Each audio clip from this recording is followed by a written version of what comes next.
नमस्कार.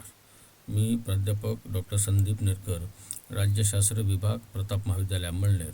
आज आपण एम ए पार्ट 1साठी जो पेपर शिकवला जातो, political process in Indian federation, या पेपरमधलं जे दुसरं प्रकरण आहे, सेंटर स्टेट लीगल रिलेशन, याच्याविषयी अभ्यास करणार आहोत. खरं तर आपल्या सगळ्यांना याची जाणीव आहे. आपण याच्या आधीच्या लेक्चरमध्ये आपण पाहिलं की भारताने जी संघराज्य व्यवस्था स्वीकारलेली आहे ती जशी संघराज्य व्यवस्था आदर्शभूत किंवा आयडियल फेडरेशन म्हणून जिच्याकडे पाहिलं जातं तशा प्रकारची किंवा जसंचं तसं फ्रेमवर्क भारतीय संविधानकारांनी संघराज्याच्या संदर्भातून स्वीकारलेलं नाही. आणि ते का स्वीकारलं नाही याच्याविषयी आपण चर्चा केलेली आहे. भारतीय संविधानकारांनी भारतीय संविधानामधल्या पहिल्याच कलमामध्ये जी प्रोव्हिजन केलेली आहे ती अशी आहे, India that is Bharat shall be union of states. याचा अर्थ असा आहे की भारतीय संविधानकारांनी कुठंही संघराज्य म्हणजे फेडरेशन किंवा फेडरल फॉर्म ऑफ गव्हर्नमेंट किंवा फेडरल स्टेट असा उल्लेख केलेला नाही. त्याच्याऐवजी उल्लेख केलेला आहे तो म्हणजे युनियन ऑफ स्टेट्स म्हणजे राज्यांचा संघ. तो का केलेला आहे, त्याच्या पाठीमागची नेमकी काय भूमिका आहे याच्याविषयी डॉक्टर बाबासाहेब आंबेडकरांनी जे जस्टिफिकेशन दिलं होतं त्याच्याविषयी आपण याच्या आधीच्या लेक्चरमध्ये चर्चा केलेली आहे. आता आपल्याला ज्या घटकाचा अभ्यास करायचा तो आहे केंद्र राज्य संबंधांचा. आणि तेही आपल्या सगळ्यांना माहिती आहे की संघराज्य व्यवस्था स्वीकारली तर त्याच्यामध्ये अत्यंत कठीण गोष्ट जी आहे ती म्हणजे केंद्र आणि घटक राज्य हे जे दोन शासनाचे स्तर आहेत या दोन शासनाच्या स्तरांमध्ये सत्ता आणि अधिकारांचं विभाजन करणं. आणि ती अत्यंत क्लिष्ट आणि कठीण गोष्ट आहे. याचं साधं कारण असं आहे की संघराज्य व्यवस्थेला अभिप्रेत असं आहे की केंद्र आणि घटक राज्य दोघांमध्ये सारख्या प्रकारच्या अधिकारांचं विभाजन गेलं पाहिजे. मात्र तुम्ही जगातलं कोणतंही संघराज्य डोळ्यासमोर ठेवलं तर तुम्हाला एक गोष्ट निदर्शनास येईल ती म्हणजे संघराज्य व्यवस्थेमध्ये एकतर केंद्र शासनाला काही जास्तीचे अधिकार असतील, अन्यथा घटक राज्य शासनाला जास्तीचे अधिकार असतील. आणि ते कशाच्या आधारावर ठरतं ते मी मागच्या लेक्चरमध्ये तुम्हाला सांगितलं की संघराज्य हे केंद्राकर्षी स्वरूपाचं संघराज्य आहे की केंद्रचारी स्वरूपाचं संघराज्य आहे त्याच्यावर आपल्याला खरं तर केंद्रराज्य संबंध समजून घेता येतात. कारण त्याच्या स्वरूपानुसार केंद्र प्रबळ आहे की घटक राज्य प्रबळ आहे याचं विश्लेषण किंवा ॲनालिसिस आपल्याला त्या ठिकाणी प्रामुख्याने केलं जाऊ शकतं. जसं मी मगाशी म्हटलं त्याप्रमाणे की संघराज्य व्यवस्था स्वीकारली तर त्याच्यामध्ये केंद्र आणि घटक राज्य यांच्यामधलं अधिकारांचं विभाजन करावंच लागतं. आणि ते अधिकारांचं विभाजन करणं ही कठीण गोष्ट त्या ठिकाणी प्रामुख्याने असते. याचं साधं कारण आहे की कोणत्याही एका शासनस्तराला आपले अधिकार दुसऱ्या शासनस्तराकडे जाऊ नयेत असं वाटणं ऑब्व्हियस गोष्ट आहे. मात्र तरी देखील जर संघराज्य व्यवस्था एक्झिक्यूट करायची असेल, रन करायची असेल तर तुम्हाला अधिकारांचं विभाजन करणं क्रमप्राप्त ठरतं. आणि म्हणून अधिकार निर्धारित करणं ही या संघराज्य व्यवस्थेमधली एक अत्यंत क्लिष्ट आणि कठीण गोष्ट किंवा गुंतागुंतीची गोष्ट त्या ठिकाणी प्रामुख्याने आपल्याला दिसते. साधारणपणे आपण जर पाहिलं तर जगातलं कोणतंही संघराज्य डोळ्यासमोर ठेवलं तर त्याचे 3 प्रकारच्या अधिकारांचं विभाजन केलं जातं. एक कायदेविषयक अधिकारांचं विभाजन, दुसरं कार्यकारी म्हणजेच प्रशासकीय किंवा अंमलबजावणी विषयक अधिकारांचं विभाजन आणि नंबर 3 आर्थिक अधिकारांचं विभाजन. आपल्या सगळ्यांना माहिती आहे केवळ शासनाचे 2 स्तर तयार करून चालत नाही तर या शासनाच्या 2 स्तरांमध्ये अधिकारांचं विभाजन करणं ऑब्व्हियस गोष्ट आहे. कारण कायदेविषयक अधिकार दिले तर हे दोन्ही शासन स्तर आपापल्या ज्युरिस्डिक्शनमध्ये आपापल्या अधिकार क्षेत्रामध्ये कायदे तयार करू शकतात किंवा योजना तयार करू शकतात किंवा धोरणं तयार करू शकतात. आणि ते तयार करण्यासंदर्भातून अधिकार क्षेत्र हे कायदेविषयक अधिकारांच्या माध्यमातून त्यांना दिलं जातं. आता केवळ कायदेविषयक अधिकार देऊन चालणार नाही. कारण केवळ कायदा करून, केवळ धोरण ठरवून, केवळ योजना तयार करून, केवळ निर्णय घेऊन, केवळ नियम तयार करून चालणार नाही. तर त्यांचे प्रत्यक्ष व्यवहारामध्ये अंमलबजावणी करावी लागेल तरच त्या कायद्याचा, निर्णयाचा, योजनाचा किंवा धोरणाचा लाभ ज्या घटकासाठी ते केलेलं आहे तिथपर्यंत पोहोचू शकतं. आणि म्हणून जे एक्झिक्युटिव्ह किंवा एक्झिक्युशनचे अधिकार आहेत, इम्प्लिमेंटेशनचे अधिकार आहेत ते देखील तितकेच महत्त्वाचे आहेत. आणि म्हणून कार्यकारी किंवा प्रशासकीय अधिकारांचं विभाजन देखील त्या ठिकाणी प्रामुख्याने केलं जातं. या दोन्ही अधिकारांना तेव्हाच अर्थ प्राप्त होतो जेव्हा या दोन्ही अधिकारांचे प्रत्यक्ष अंमलात आणण्यासाठीचं आर्थिक नियोजन किंवा आर्थिक डिस्ट्रीब्युशन, इकॉनॉमिक डिस्ट्रीब्युशन केलेलं असेल. आणि म्हणून जगातील प्रत्येक संघराज्यामध्ये या 3 प्रकारच्या अधिकारांचं विभाजन केलेलं आपल्याला दिसून येतं. आणि म्हणून हे विभाजन पाहत असताना आज आपण प्रामुख्याने केंद्र आणि घटक राज्य यांच्यामधील कायदेविषयक अधिकारांचं विभाजनाचा अभ्यास करणार आहोत. त्याच्या पुढच्या लेक्चरमध्ये आपण प्रशासकीय आणि आर्थिक अधिकारांचं विभाजनाचा अभ्यास करू.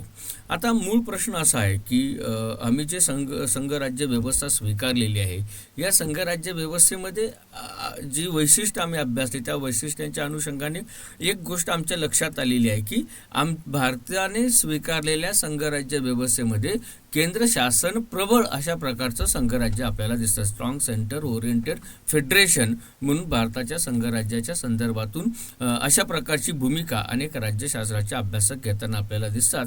आणि अजून निरनिराळ्या अभ्यासकांची काय भूमिका आहे याच्याविषयी आपण चर्चा केलेली आहे. तरी देखील आपण जेव्हा या प्रत्यक्ष व्यवहारामध्ये जे अधिकारांचं विभाजन केलेलं आहे ते जर व्यवस्थितरित्या समजून घेतलं तर आपल्याला पुन्हा भारतीय संघराज्य व्यवस्थेमधलं केंद्र आणि घटक राज्य या दोघांचं नेमकं काय स्थान आहे, या दोघांमध्ये परस्पर अन्योन्य कशा प्रकारचा संबंध आहे हे देखील आपल्याला तपासता येऊ शकतं. आणि म्हणून त्या दृष्टिकोनातून या अधिकारांच्या विभाजनाचा पद्धतशीरपणे आणि व्यवस्थितशीरपणे अभ्यास करणं क्रमप्राप्त ठरतो. आणि मग केंद्र आणि घटक राज्य यांच्यामध्ये जे कायदेविषयक अधिकारांचं विभाजन आहे ते विभाजनाचा अभ्यास करत असताना भारतीय संविधानाचं जे 245व कलम आहे ते अत्यंत महत्त्वाचं कलम आहे. कारण त्या कलमामध्ये असं म्हटलेलं आहे की संसद भारताच्या एखाद्या भागासाठी किंवा संपूर्ण देशासाठी कायदा करू शकतं. आणि म्हणून कायदा करण्याचा अधिकार हा संसदेला बहाल करण्यात आलेला आपल्याला दिसतो. आणि मग संसदेच्या माध्यमातून म्हणजे ज्याप्रमाणे आपण कायदे मंडळ म्हणतो त्याप्रमाणे की त्याला कायदा करण्याचा अधिकार होतो. मात्र तो कायदा करण्याचा अधिकार हा संसदेला संपूर्ण देशासाठी पण आहे किंवा संसदेला वाटलं एखाद्या देशाच्या एखाद्या भागासाठी करायचा आहे कायदा किंवा धोरण ठरवायचं आहे तर तशा प्रकारचं कायदा किंवा तशा प्रकारचं धोरण देखील संसद ठरवू शकतं. तशा प्रकारचा अधिकार भारतीय संविधानाच्या कलम 245 देण्यात आलेला आहे. तोच अधिकार घटक राज्याच्या विधानमंडळाला पण दिलेला आहे. आणि मग घटक राज्याचं जे अधिकार क्षेत्र आहे ते अधिकार क्षेत्र अर्थातच प्रादेशिक पातळीवरचं म्हणजे घटक राज्यापुरतं मर्यादित आहे. आणि मग तो कायदा करत असताना घटक राज्याचं विधानमंडळ संपूर्ण घटक राज्यासाठी किंवा घटक राज्याच्या एखाद्या भागासाठी कायदा करू शकतो. तशा प्रकारचे अधिकार या राज्य विधानमंडळाला त्या ठिकाणी प्रामुख्याने मिळतात. आणि म्हणून या दोन्ही अधिकार करणाऱ्या ज्या यंत्रणा आहेत केंद्र आणि घटक राज्य यांच्या जे कायदा करण्यासाठीचं जे अधिकार क्षेत्र आहे ज्युरिस्डिक्शन आहे ते त्या ठिकाणी प्रामुख्याने निश्चित केलेलं आहे. आणि म्हणून या दोन्ही पातळीवर या कायदेविषयक अधिकारांचं विभाजन आता योग्य पद्धतीने करणं अत्यंत महत्त्वाचं त्या ठिकाणी प्रामुख्याने देतं. साधारणपणे जगातल्या जे निरनिराळे संघराज्य आहेत या संघराज्यांचा जर अभ्यास केला तर आपल्याला असं निदर्शनास येतं की या निरनिराळ्या संघराज्यांचा अभ्यास केल्यानंतर दोन प्रकारे कायदेविषयक अधिकारांचं विभाजन या संघराज्यामध्ये केलेलं आपल्याला दिसून येतं जागतिक पातळीवर. पहिला जो प्रकार असतो तो असा असतो की संविधानामध्ये केंद्र शासनाच्या अखत्यारीत येणाऱ्या अधिकारांचा स्पष्ट उल्लेख करायचा आणि उरलेले सर्व अधिकार घटक राज्यांकडे देऊन टाकायचे. याचा अर्थ असा आहे की जे दोन शासनाचे स्तर आहेत एक केंद्र शासन आणि दुसरा घटक राज्य शासन. केंद्र शासनाचे जे अधिकार क्षेत्र आहे कायदा करण्याचे अधिकार क्षेत्र आहे किंवा कायदा करण्यासाठी असलेले जे विषय आहेत त्या विषयांचा समावेश संविधानामध्ये करायचा. ज्या विषयांचा समावेश ज्या विषयांच्या संदर्भातून तरतूद संविधानामध्ये केलेली आहे त्याच विषयांवर केंद्र शासन कायदा करेल. त्या विषयांच्या व्यतिरिक्त जे विषय असतील त्या सर्व विषयांचा उल्लेख संविधानामध्ये करण्याची गरज नाही. त्या सर्व विषयांवर कायदा करण्याचा अधिकार घटक राज्य शासनाला त्या ठिकाणी मिळतो. उदाहरणार्थ अमेरिका. आणि म्हणून आपण असं म्हणतो की अमेरिकेच्या संघराज्य व्यवस्थेमध्ये घटक राज्याला केंद्र शासनापेक्षा काही जास्तीचे अधिकार मिळतात. कारण अमेरिकेच्या संघराज्यामध्ये घटक राज्य आधी अस्तित्वात होते म्हणजे ते प्रामुख्याने संयोगीकरणातून तयार झालेलं संघराज्य आपल्याला त्या ठिकाणी प्रामुख्याने दिसतं. आणि म्हणून घटक राज्यांनी एकत्र येऊन एक केंद्र शासन निर्माण केलं संघ शासन निर्माण केलं आणि त्याला आपल्या सुरक्षिततेसाठी काही सामूहिक हितसंबंध जोपासण्याच्या अनुषंगाने काही महत्त्वाचे अधिकार बहाल केले. उरलेले सर्व शिल्लक अधिकार आपल्या स्वतःकडे राखून ठेवले. या पद्धतीचं ते अमेरिकेचं संघराज्य आहे. या पद्धतीने अधिकारांचं विभाजन केलं जातं. आणि दुसरी जी पद्धत रूढ आहे संघराज्याच्या संदर्भातून ती अशी आहे की केंद्र आणि घटक राज्य शासन या दोघांचाही अधिकारांचा स्पष्ट उल्लेख संविधानामध्ये केला जातो. आणि जे उर्वरित अधिकार किंवा शेष अधिकार किंवा शिल्लक राहिलेले अधिकार जे असतात ते केंद्र शासनाकडे बहाल केले जातात. अशा प्रकारचं दुसरं प्रारूप अधिकारांच्या विभाजनाच्या संदर्भातून असं जे कॅनडाने स्वीकारलेलं आपल्याला दिसतं. म्हणजे काय की संविधानामध्ये कायदे केंद्र शासनाचे अधिकार क्षेत्र निश्चित केलेलं आहे कायदा करण्याच्या संदर्भातून. घटक राज्य शासनाचे देखील अधिकार क्षेत्र निश्चित केलेलं आहे कायदा करण्याच्या संदर्भातून. आणि त्याच्या व्यतिरिक्त जे शिल्लक राहिलेले अधिकार आहेत, उरलेले अधिकार आहेत, ते अधिकार देखील केंद्र शासनाला बहाल केले जातात. अशा प्रकारचं प्रारूप कॅनडाने स्वीकारलं. आणि आपण जर भारतीय संघराज्य व्यवस्थेकडे पाहिलं तर आपण कॅनडाने स्वीकारलेल्या प्रारूपाचा स्वीकार त्या ठिकाणी केलेला आपल्याला दिसून येतो. आता भारतीय संघराज्य व्यवस्थेमध्ये जे कायदेविषयक अधिकारांचं विभाजन केलेलं आहे ते कायदेविषयक अधिकारांचं विभाजन पाहता आपल्याला असं लक्षात येतं की केंद्र आणि घटक राज्य यांच्यामध्ये 3 सूचींच्या माध्यमातून कायदेविषयक अधिकारांचं स्पष्टपणे विभाजन केलेलं दिसतं. आता या ज्या 3 सूची तयार करण्यात आलेली आहे ते प्रत्येक शासन स्तरासाठी स्वतंत्र अशा प्रकारची सूची तयार करण्यात आलेली आहे. भारतीय संविधानाच्या कलम 246(2) मध्ये एक केंद्र सूची किंवा संघ सूचीचा समावेश करण्यात आलेला आहे. त्याच्यामध्ये अलीकडच्या काळामध्ये 99 विषयांचा समावेश आहे. जेव्हा संविधानाची अंमलबजावणी करण्यात आली तेव्हा या मूळ संविधानामध्ये 97 विषयांचा समावेश त्या ठिकाणी प्रामुख्याने करण्यात आला. त्याच्यानंतर घटना दुरुस्ती करून काही विषय या केंद्र सूचीमध्ये वाढवण्यात आले आणि अशी आज ही संघ सूची किंवा केंद्र सूची किंवा युनियन लिस्ट 99 विषय तिच्यामध्ये त्या ठिकाणी प्रामुख्याने आहेत. ही जी केंद्र सूची किंवा संघ सूची आहे या केंद्र सूचीमध्ये किंवा संघ सूचीमध्ये जे विषय आहेत त्या विषयांमध्ये कायदा करण्याचा अधिकार हा फक्त केंद्र शासनाला आहे. म्हणजे या 99 विषय जे आहेत या 99 विषयावर कायदा करण्याची अधिकार क्षेत्र हे केंद्र शासनाला बहाल करण्यात आलेलं आहे. या केंद्र सूचीमध्ये कोणते विषय असतात? या केंद्र सूचीमध्ये राष्ट्रीय आणि आंतरराष्ट्रीय पातळीवरचे सर्वात महत्त्वाचे विषय, राष्ट्रीय सुरक्षिततेच्या संदर्भातून महत्त्वाचे विषय, सर्व घटक राज्यांच्या संदर्भातून जी सामूहिक हितसंबंध जोपासण्याचं आहे, कलेक्टिव्ह सिक्युरिटीच्या दृष्टिकोनातून जे महत्त्वाचं आहे, अशा प्रकारच्या महत्त्वाच्या विषयांचा समावेश या केंद्र सूचीमध्ये प्रामुख्याने केलेला आहे. अगदी उदाहरण म्हणून घ्यायचं झाल्यास अर्थ म्हणजे पैशांच्या संदर्भातून वित्त हा विषय त्या ठिकाणी आहे. परराष्ट्र धोरण आहे, संरक्षण आहे, धोरण आहे, युद्ध आहे, शांतता, तह, करार, आयात, निर्यात, रिझर्व्ह बँक ऑफ इंडिया, ज्या युनियन पब्लिक सर्व्हिसन किंवा अखिल भारतीय सेवा आहेत यांच्या संदर्भातून देखील विषय त्याच्यामध्ये प्रामुख्याने आपल्याला दिसतात. आणि म्हणून हे अत्यंत महत्त्वाचे विषय. त्याचबरोबर इलेक्शन कमिशन ऑफ इंडिया, केंद्र शासन आणि घटक राज्यांच्या निवडणुका घेणारं जे निर्वाचन मंडळ आहे, इलेक्शन कमिशन ऑफ इंडिया आहे, त्याचे देखील अधिकार क्षेत्र तो विषय देखील केंद्र सूचीमध्ये आपल्याला दिसतो. त्याच्यानंतर हायकोर्ट आणि सुप्रीम कोर्टचं स्ट्रक्चर अँड फंक्शन, त्याचं ज्युरिस्डिक्शन याच्या संदर्भातून देखील विषय हा संघ सूचीमध्ये त्या ठिकाणी प्रामुख्याने दिसतो. त्याचबरोबर पोस्ट खाते असेल, डाक असेल, तार असेल, टेलिफोन, आकाशवाणी यासारखे जे दूरसंचार विभागाच्या संबंधातील असलेले जे विषय आहेत त्या विषयांचा देखील समावेश केंद्र सूची किंवा संघ सूचीमध्ये करण्यात आलेला आहे. त्याचबरोबर सर्व जे मार्ग आहेत, हवाई मार्ग असेल, राष्ट्रीय महामार्ग असेल, या संदर्भातून विषय देखील संघ सूचीमध्ये आहेत. पेट्रोल आहे, असे महत्त्वाचे जे विषय आहेत या सगळ्या विषयांचा समावेश केंद्र सूचीमध्ये केलेला आहे. आणि या केंद्र सूचीमध्ये ज्या विषयांचा समावेश केलेला आहे त्याच्यामध्ये केवळ आणि केवळ केंद्र शासन कायदा करू शकतं किंवा केंद्र शासनाने त्या विषयावर केलेल्या कायद्यामध्ये दुरुस्ती देखील केंद्र शासनाला त्या ठिकाणी प्रामुख्याने करता येते. दुसरी जी सूची आहे ती दुसरी सूची त्या ठिकाणी प्रामुख्याने राज्य सूची किंवा स्टेट लिस्ट त्या आपल्याला दिसते. या राज्य सूचीच्या संदर्भातून भारतीय संविधानामध्ये कलम 246(3) मध्ये त्या ठिकाणी तरतूद केलेली आपल्याला दिसते. त्याच्यामध्ये प्रामुख्याने मूळ संविधानामध्ये जर आपण पाहिलं तर मूळ संविधानामध्ये 66 विषयांचा समावेश करण्यात आलेला होता. मात्र घटना दुरुस्ती करून काही विषय केंद्र सूचीमध्ये टाकण्यात आले आणि काही विषय हे समवर्ती सूचीमध्ये टाकण्यात आले आणि म्हणून आता राज्य सूचीमध्ये केवळ 61 विषयांचा समावेश त्या ठिकाणी प्रामुख्याने आपल्याला दिसतं. या 61 विषयांनी मिळून ही राज्यसूची त्या ठिकाणी प्रामुख्याने तयार करण्यात आलेली आहे. आता हे जे 61 विषय आहेत, हे 61 विषयांवर कायदा करण्याचा अधिकार हा घटक राज्याला त्या ठिकाणी मिळतो. म्हणजे प्रत्येक घटक राज्याला त्या 61 विषयांमध्ये कायदा करता येतो. महाराष्ट्राला वाटलं या 61 विषयांमधल्या एखाद्या विषयावर कायदा करायचा महाराष्ट्र गव्हर्नमेंट करेल. गुजरातला वाटलं त्या विषयांमध्ये कायदा करायचा आहे, या 61 विषयामधील एखाद्या विषयावर गुजरात करेल, कर्नाटक करेल, केरळ करेल, आंध्र करेल, उत्तर प्रदेश करेल, बिहार करेल. या सगळ्या घटक राज्यांना आपापल्या राज्यासाठीचा कायदा करण्याचा अधिकार क्षेत्र त्या ठिकाणी प्रामुख्याने मिळतं.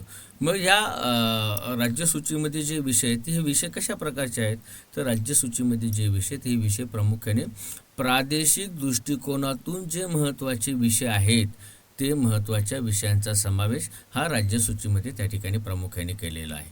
आणि म्हणून या प्रादेशिक दृष्टिकोनातून महत्त्वाच्या विषयांचा संदर्भ त्या ठिकाणी प्रामुख्याने येतो आणि त्यांच्यावर कायदा करण्याचा अधिकार हा घटक राज्यांना मिळतो. अगदी उदाहरण म्हणून घ्यायचं झाल्यास सार्वजनिक सुव्यवस्था असेल, तुरुंग असेल, पोलीस, स्थानिक स्वराज्य संस्था असतील, सार्वजनिक आरोग्य, जिल्हा आणि तालुका न्यायालय, त्यांची स्थापना, त्यांची रचना, त्यांचं अधिकार क्षेत्र असेल, जंगल असेल, पाणी पुरवठा असेल, धरण असेल, सहकार खातं, करमणूक कर, विक्री कर एटसेट्रा, स्थानिक पातळीवरचे कर, या सगळ्या विषयांचा समावेश त्या ठिकाणी प्रामुख्याने राज्यसूचीमध्ये केलेला आहे. आणि या विषयांवर कायदा करण्याचा अधिकार हा घटक राज्य शासनाला त्या ठिकाणी प्रामुख्याने मिळतो. आणि जर आपण जरा व्यवस्थितरित्या या विषयांकडे पाहिलं तर आपल्याला असं निदर्शनास येतं की स्थानिक दृष्टिकोनातून महत्त्वाचे आणि प्रादेशिक दृष्टिकोनातून महत्त्वाच्या विषयांचा समावेश या राज्यसूचीमध्ये केलेला आहे. आणि म्हणून राज्यसूचीमधील या विषयांवर जो कायदा करण्याचा अधिकार क्षेत्र आहे ते केवळ घटक राज्यांनाच प्राप्त होतं आणि म्हणून घटक राज्य अशा प्रकारचं अधिकार क्षेत्र त्या ठिकाणी प्रामुख्याने उपभोगताना आपल्याला दिसतात. जसं मी मगाशी म्हटलं त्याप्रमाणे की केंद्र सूचीमधील विषयांमध्ये कायदा करण्याचा अधिकार हा फक्त केंद्र शासनाला आहे. राज्य सूचीमधील विषयांमध्ये अधिकार हा देखील फक्त घटक राज्याला आहे असं मात्र म्हणता येत नाही. काही अपवादात्मक परिस्थितीमध्ये राज्यसूचीतील विषयांवर केंद्र शासनाला कायदा करता येऊ शकतो. तो कसा करता येईल तो आपण या पुढच्या आपल्या स्लाइड्समध्ये पाहणारच आहोत. कारण जेव्हा आम्ही strong centre oriented provisions in the constitution म्हणून जेव्हा आम्ही ज्याच्याकडे पाहतो किंवा केंद्र प्रबळ करणाऱ्या तरतुदी किंवा वैशिष्ट्ये म्हणून जेव्हा आम्ही अभ्यासतो तेव्हा आम्हाला ते लक्षात येतं की कोणकोणत्या वैशिष्ट्यांनी किंवा तरतुदींमुळे केंद्र शासन प्रबळ झालं.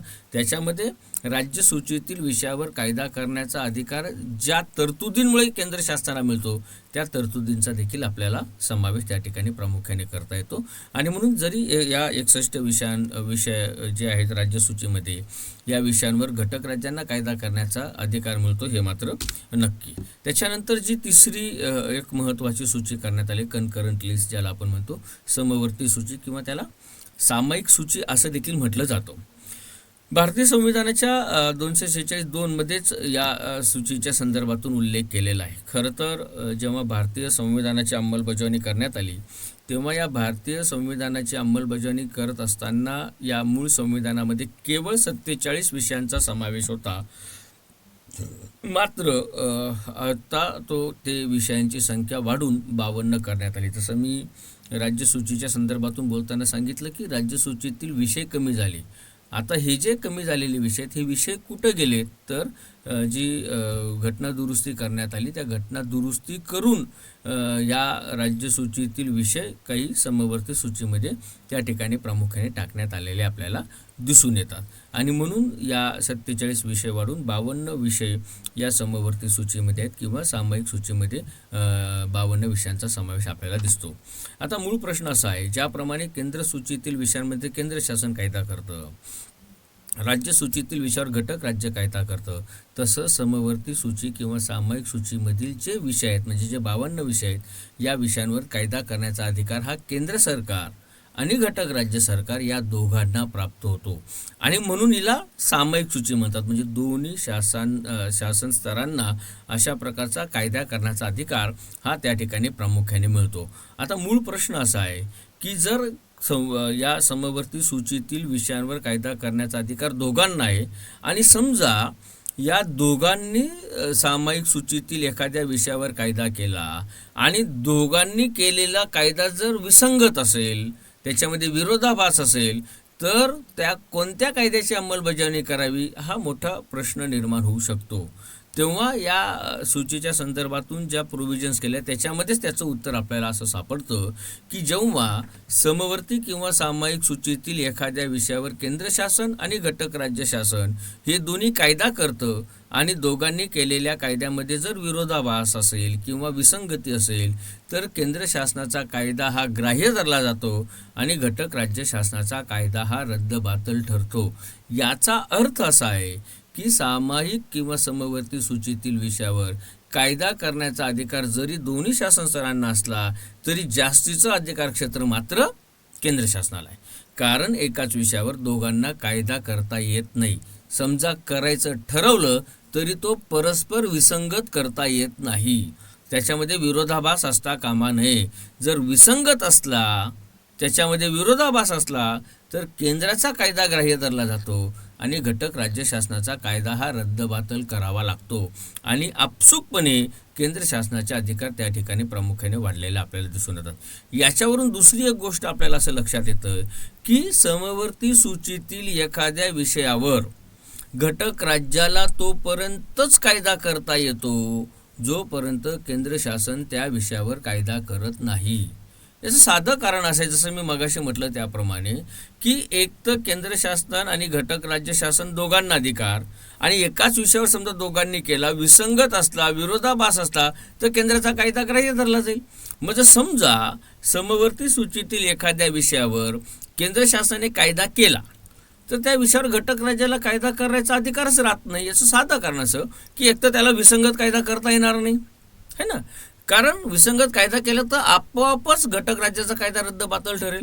म्हणजे एक तर त्याला विसंगत कायदा करता येणार नाही, मग दुसरा करायचा असतो सुसंगत करावा लागेल. सुसंगत करायचाच असेल तर केंद्राचा कायदाच आपल्याला स्वीकारणं भाग पडतं. आणि म्हणून असं म्हटलं जातं की समवर्ती सूचीतील एखाद्या विषयावर घटक राज्य शासन तोपर्यंतच कायदा करू शकतं जोपर्यंत त्या विषयावर केंद्र शासन कायदा करत नाही. आणि म्हणून या अनुषंगाने आपण केंद्र शासनाचं असलेलं जे महत्त्व आहे ते महत्त्व त्या ठिकाणी अधोरेखित होताना दिसतं. कोणते विषय आहेत या समवर्ती सूचीमध्ये?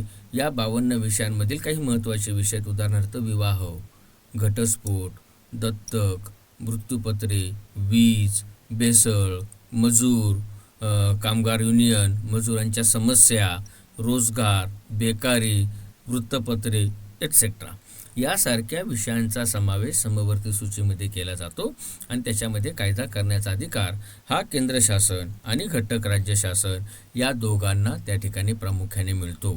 आणि म्हणून या समवर्ती सूचीतील विषयावर केंद्र शासनाचे अधिकार जरा जास्तीचे वाढलेले आपल्याला दिसून येतात. या 3 सूचींच्या माध्यमातून केंद्र आणि घटक राज्य यांच्यामध्ये कायदेविषयक अधिकारांचं विभाजन स्पष्टपणे केलेलं आहे. मात्र भारतीय संविधानकारांची दूरदृष्टी या 4थ्या सूची किंवा प्रोव्हिजनमधून दिसते, ज्याची तरतूद भारतीय संविधानाच्या कलम 248 मध्ये केलेली आहे. रेसिड्युरी पॉवर्स.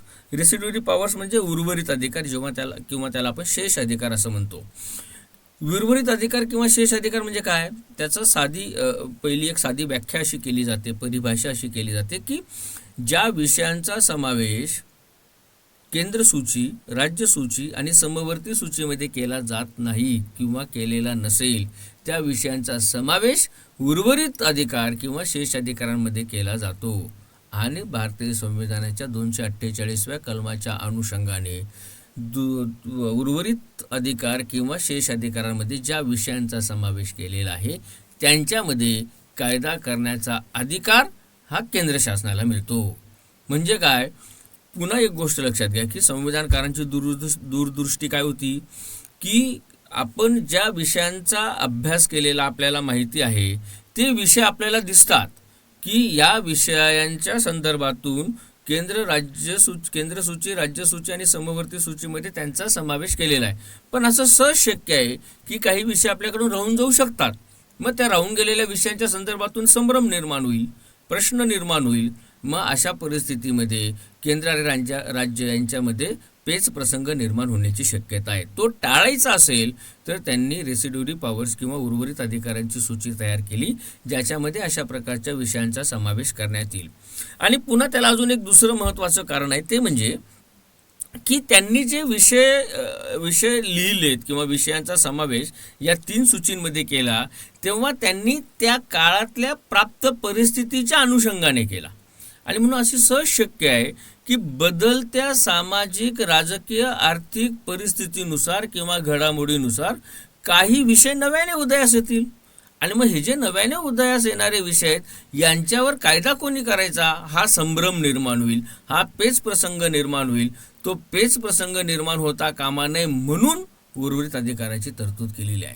आणि म्हणून आपण लक्षात घेतलं पाहिजे की संविधानकारांनी किती दूरदृष्टी ठेवून या संविधानामधल्या एक तरतुदीचा समावेश केलेला आपल्याला दिसून येतो. आणि म्हणून जी बदलणारी परिस्थिती आहे सामाजिक, राजकीय, आर्थिक आणि सगळ्याच अंगाने त्याच्यानुसार जे विषय नवीन उदयास येण्याची शक्यता आहे ते सगळे नवीन उदयास आलेल्या विषयांचा समावेश उर्वरित अधिकारामध्ये करायचा.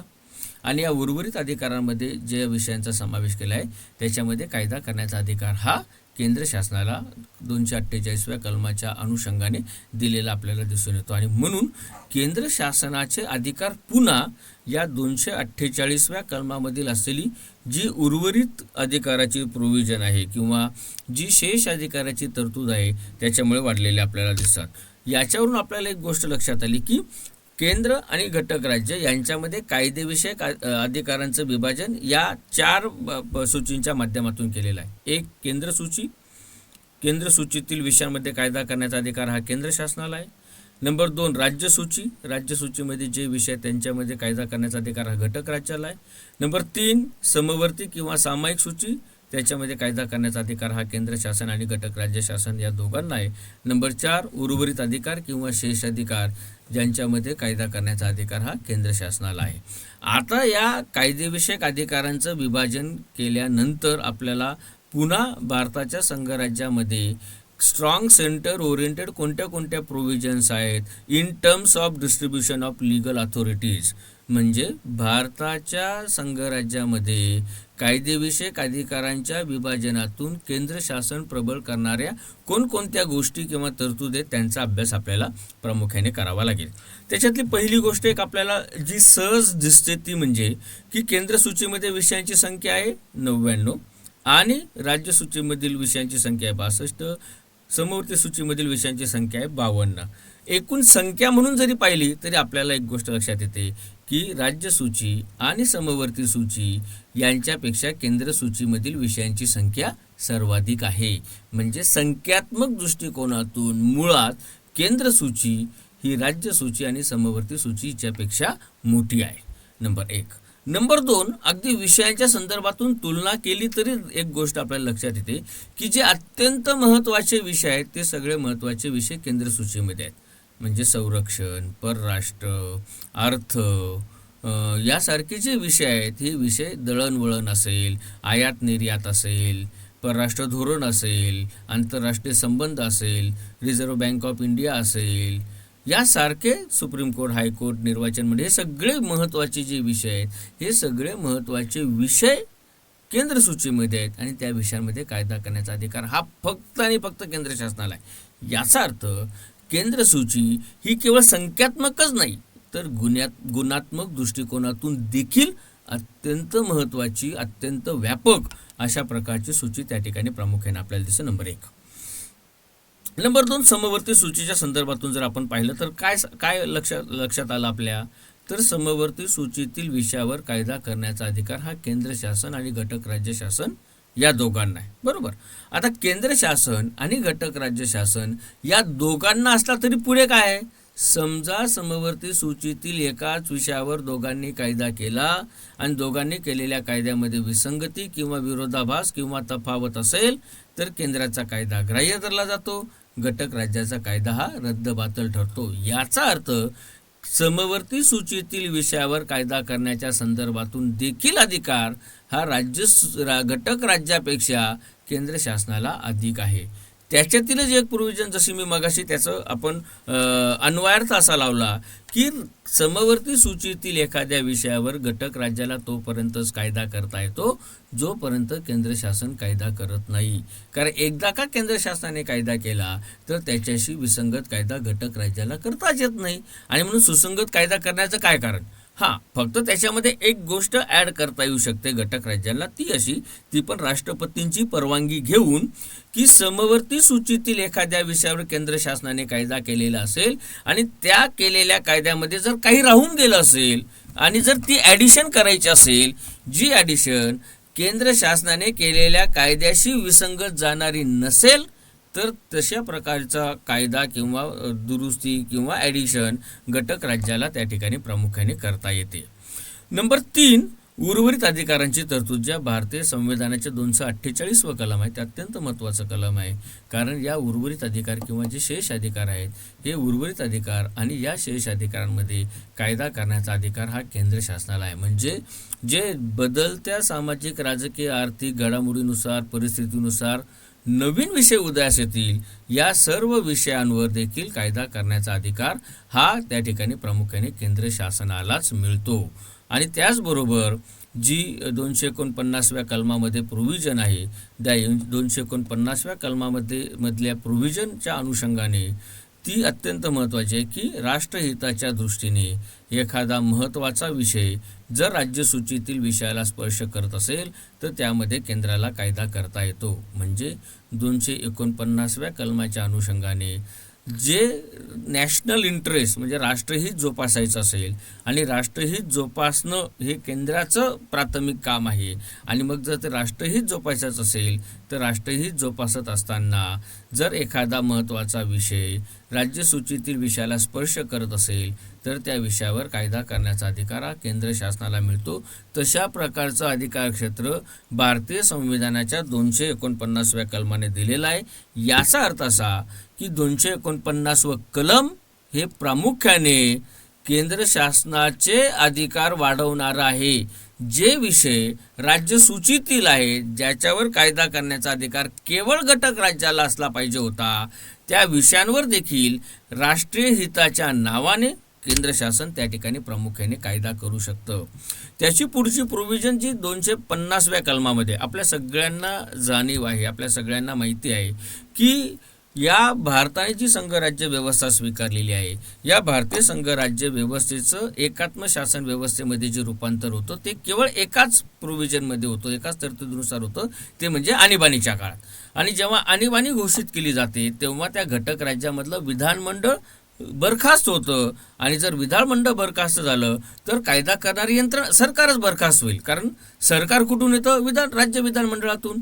जर राज्य विधानमंडळ बरखास्त तर सरकार बरखास्त, सरकार बरखास्त तर राज्यसूचीतील विषयावर कायदा करणारी यंत्रणाच नाही. मग या घटक राज्यासाठी कायदा करण्याचा अधिकार राष्ट्रपतीच्या नावाने केंद्र शासन उपभोगतं.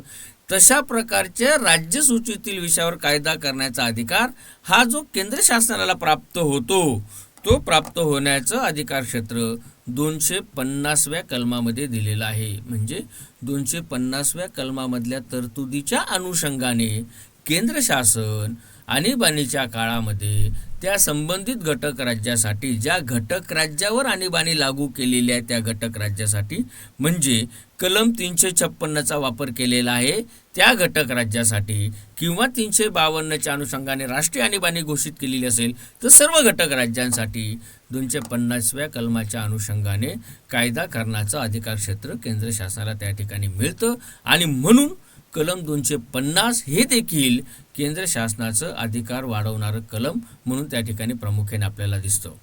त्याच्यानंतर 252व कलम पुन्हा इंटरेस्टिंग आहे. ते असं आहे की समजा 2 किंवा अधिक घटक राज्यांनी केंद्र शासनाला अशी विनंती केली की राज्यसूचीतील एखाद्या विषयावर केंद्र शासनाने आमच्यासाठी कायदा करावा. असं घटक राज्य करू शकतं. की समजा राज्यसूचीतील विषय आहेत आणि या विषयांमध्ये एखाद्या विषयावर आम्ही कायदा करण्याच्या ऐवजी आमच्यासाठी केंद्र शासनाने कायदा करावा.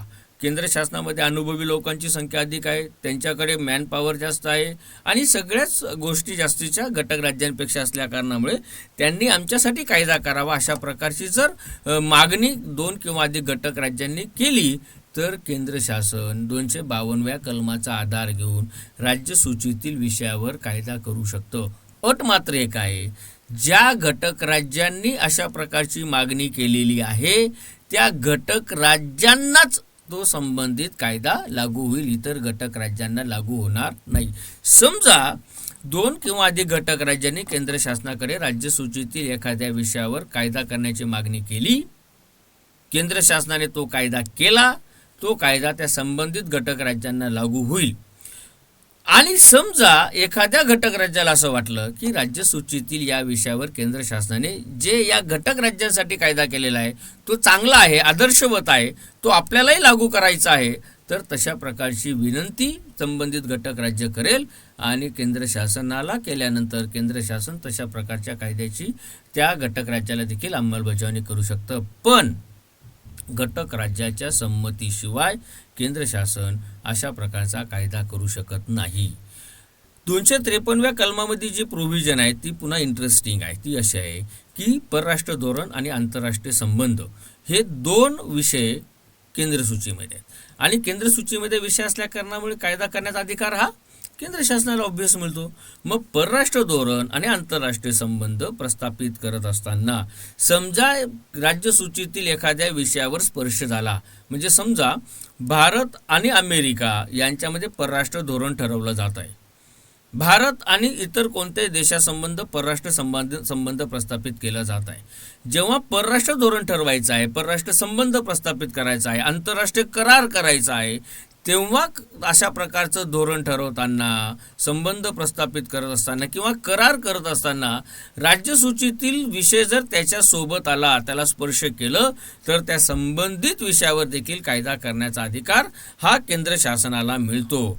तो अधिकार भारतीय संविधानाचं 253 कलम त्या ठिकाणी प्रामुख्याने देतं आणि म्हणून आपल्याला असं लक्षात येईल की 253व्या कलमाने देखील केंद्र शासनाचे अधिकार प्रचंड वाढलेले आपल्याला दिसून येतात. एकूण काय की केंद्र आणि घटक राज्य यांच्यामध्ये जे अधिकारांचं विभाजन आहे, या अधिकारांचं विभाजन स्पष्ट आणि लिखित स्वरूपात केलेलं असलं तरी काहीच भारतीय संविधानातल्या तरतुदीच अशा आहेत की ज्या तरतुदी केंद्र शासनाला प्रभावी किंवा प्रबळ ठरवतात. याचा अर्थ केंद्र शासन आपसुकपणे प्रबळ झालेलं नाही, केंद्र शासनाने ओरवाडून अधिकार घेतलेले नाहीत. हे अधिकार भारतीय संविधानामधल्या असलेल्या तरतुदींमुळे केंद्र शासनाला मिळालेले आहेत आणि म्हणून कायदेविषयक अधिकारांच्या विभाजनामध्ये आपल्याला असं निदर्शनास येतं की केंद्र आणि घटक राज्य यांच्यामध्ये कायदेविषयक अधिकारांचं विभाजन सारख्या प्रमाणात व्हायला पाहिजे अशी जी भूमिका असते ती भूमिका तपासत असताना आम्हाला स्पष्टपणे असं दिसतं की भारतीय संघराज्य व्यवस्थेमध्ये कायदेविषयक अधिकाराच्या विभाजनामध्ये केंद्र शासनाकडे जास्तीचे अधिकार आहेत आणि घटक राज्याला दुय्यम स्थान त्या ठिकाणी प्रामुख्याने मिळालेलं आम्हाला दिसतं. आणि ते दुय्यम स्थान का मिळालं? कारण एकूण असलेली जी परिस्थिती पाहता आणि संविधानातल्या काही तरतुदी पाहता त्याच्यातून प्रामुख्याने केंद्र शासनाचे अधिकार प्रचंड वाढलेले आहेत आणि घटक राज्य शासनाचे अधिकार मर्यादित झालेले आहेत. या पद्धतीने केंद्र आणि घटक राज्य यांच्यामधील कायदेविषयक अधिकारांचं विभाजन झालेलं दिसतं आणि त्याच्यामधल्या काही तरतुदींच्या अनुषंगाने केंद्र शासन प्रबळ झालेलं दिसतं आणि म्हणून आपण असं म्हणतो की भारतीय संघराज्य व्यवस्थेमध्ये केंद्र शासनाला जास्तीचे अधिकार आहेत आणि घटक राज्य शासनाला मर्यादित अधिकार आहेत. त्याचं मूलभूत कारण केंद्र शासनाच्या वाढलेले अधिकार हे भारतीय संविधानातील तरतुदींच्या अनुषंगाने वाढलेले आपल्याला त्या ठिकाणी प्रामुख्याने दिसून येतात. या पद्धतीने आपण केंद्र राज्य संबंधांचा अभ्यास त्या ठिकाणी प्रामुख्याने केलेला आहे. याच्यामध्ये काही आपल्याला अडचण आली, काही आपल्याला प्रश्न असेल तर माझा ईमेल ID दिलेला आहे, फोन नंबर दिलेला आहे, त्याच्यावर आपण संपर्क साधू शकतात. आपण सगळ्यांनी अत्यंत शांतपणे ऐकून घेतलं, आपला धन्यवाद. याच्या पुढच्या व्हिडिओमध्ये आपण दुसऱ्या प्रशासकीय आणि आर्थिक अधिकारांच्या विभाजनाचा अभ्यास करूया. थँक्यू.